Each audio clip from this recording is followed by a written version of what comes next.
Haya, leo tunaenda kujifunza jinsi ya kukata shingo ya staili hiyo kama unayoiona mimi nimevaa hapo. Ndio tunaenda kujifunza.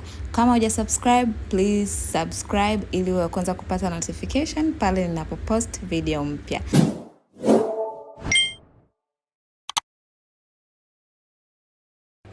Haya, tutaanza kwa kuwa na kipande cha mbele. Ina maana utachukua kile kipande chako cha mbele.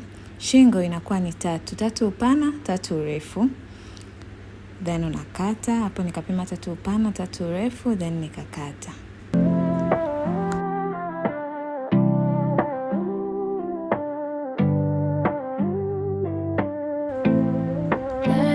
Baada ya kukata, shingo yetu itaonekana kama hivi.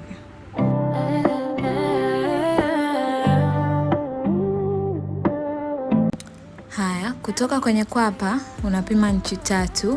Hapo kama unavyoona nafanya, unapima inchi 3. Kushuka chini napima inchi 7.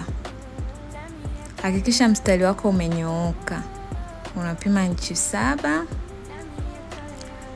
Then napiga na rula.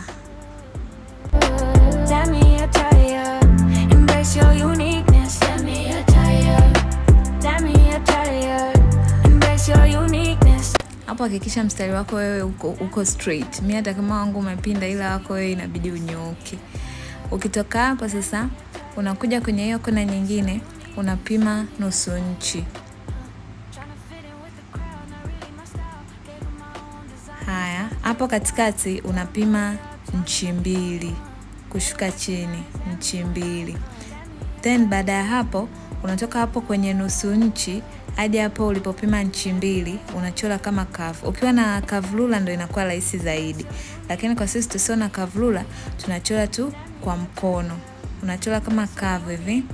Baada ya hapo, kutoka hapo kwenye inchi 2 kushuka chini unachora straight line na ruler tu unanyoosha kawaida.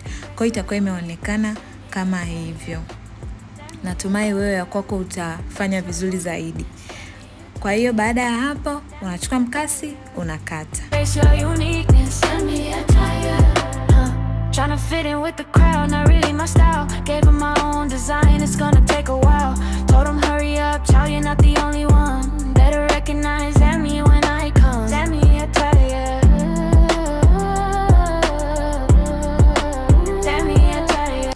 Na shingo yako itaonekana kama hivi, na hapo utakuwa umeshamaliza.